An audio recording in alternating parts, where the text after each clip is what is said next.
Hi, and welcome to More Human, More Resources, the HR podcast for entrepreneurs.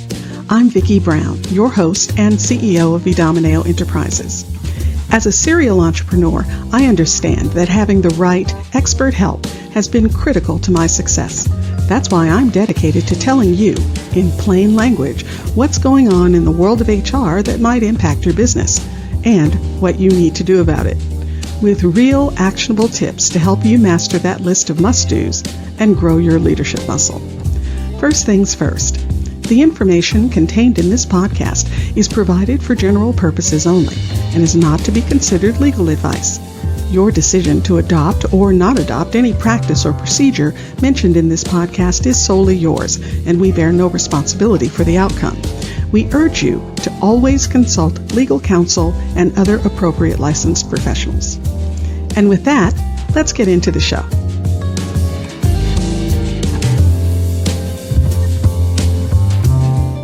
You're listening to Season 3, Episode 28. Now, if you manage people, sooner or later, you're going to have to give them feedback. More specifically, you're going to find yourself in a situation where you have to give them negative, or should I say, constructive feedback. There's no doubt about it. It's a sensitive process, and you'll have to give it careful thought and be armed with all the tact you can muster. Do it wrong, and you'll end up with a resentful employee, a broken relationship, and to top it off, you won't get the behavior change you're looking for. But do it right, and you can really turn the situation around. Get the employee on the right track, and if you really do it right, enhance your relationship and help them be more engaged. First of all, don't try to fly by the seat of your pants here. You've got to do some advanced prep work before you meet with the employee. And as an extra added bonus, that means you aren't just snapping at someone in the moment. When that happens, it usually means you're just blowing off steam, and that siphons off your power, doesn't get you the outcome you want, and generally just isn't a very good idea. Now, before you sit down with the person, make sure you have all the details of the situation at the ready, and if you can give specific examples, well, that's even more helpful. Vague observations like, "You're always late," aren't helpful, and they open you up to a tit-for-tat conversation. But something like, "I've noticed that in the last 4 weeks, you've been late more than 20% of the time." Now that's a statement to begin constructive feedback. It's factual and specific. And when you say something like that, the employee already knows that if needed, you'll be able to cite specific instances. So they won't even start the back and forth of, "Yes, you did. No, I didn't." Next, and I can't express how important this point is, make sure you're in a private setting. Dressing someone down in public isn't really to help them improve. And by the way, that is, after all, the point of giving constructive feedback, to help the person improve. Now, doing that in public, well, that's not designed to help them improve. It's designed to put on a public display, a show. And the most likely outcome is that you're going to humiliate them and make them feel small. Now, just think back to the last time that happened to you. Did you feel yourself open like a flower to training and coaching? No, I don't think so. If you're anything like me, you emotionally curled in on yourself in the most protective posture possible and proceeded to internally defend yourself in every way possible. They don't know what they're talking about. I've never done that. That's bull beep.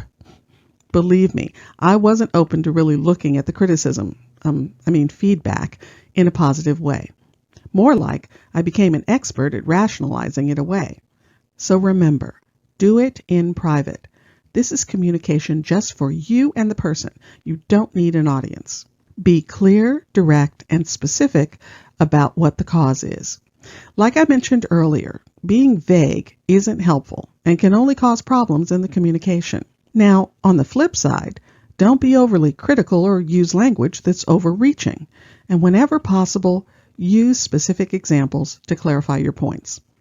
Now, I kind of touched on this before, but I think it needs its own call out. When you give feedback, it should be for the purpose of teaching the person, not just giving you a chance to vent. So don't go into this meeting thinking about how annoyed you are or hell-bent on letting them have it.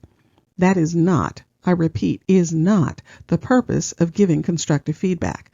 My goodness, it's even in the name, constructive. Yelling at someone isn't constructive. In fact, it's the exact opposite. And while we're on volume, be sure your tone is positive. Even though the feedback may be negative in nature, make sure that the overall tone of the conversation is positive. Focus on the behavior, not the personality. Make sure it's all about the employee's behavior or performance, not them as a person. The last thing you want them feeling is that they're a victim or being attacked in any way. You don't have to be Polly Sunshine, but do things like using the sandwich technique to help point the conversation in the right direction. Now, I'm sure you know the sandwich technique.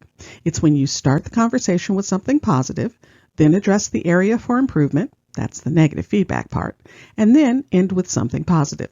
So that might go something like, I love the way you dig into the detail in your reports. It helps you see insights that we had overlooked in the past, but I have noticed that your reports are consistently late. In fact, 4 of the last 6 reports you turned in passed the due date.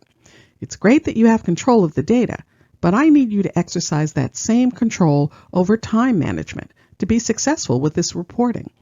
I'm confident that going forward, the reports will be ready on time, and if you need any help in that, just let me know. I'm happy to provide any support you feel you may need, and keep up the excellent detail work. See what I did there? Started and ended with something positive, put the corrective language in the middle, made it direct and specific, kept the tone positive, and made it about the behavior, not the personality. Now, once you've delivered the message you needed to deliver, well, now it's time to listen to their side. And when I say listen, I mean really listen. Actively listen. Give them a chance to explain their behavior. Who knows? There may be factors at play that you have no idea about. And when you actively listen, it helps the employee feel heard and respected. In fact, active listening is actually a thing. Active listening is the process of actively paying attention to what the other person is saying and engaging with them in a way that shows that you understand and care about their concerns.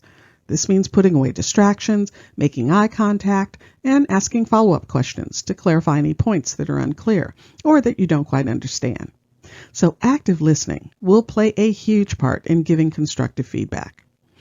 Now, once everyone's been heard, then it's time for you to clearly articulate your expectations and offer guidelines for improvement. And then, when you end the meeting, end on a positive note. Reinforce your confidence in their ability to improve and be a valuable contributor to the team. And finally, be sure to follow up. Don't just leave them hanging. Check in after a period of time. See if there's been improvement. You want to show them that you're invested in their progress. And as a bonus, it gives you a chance to acknowledge their improvement. Might as well make them feel good about their progress, right?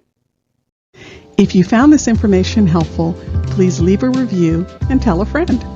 Thanks for spending the time. Until next week, same time, same place.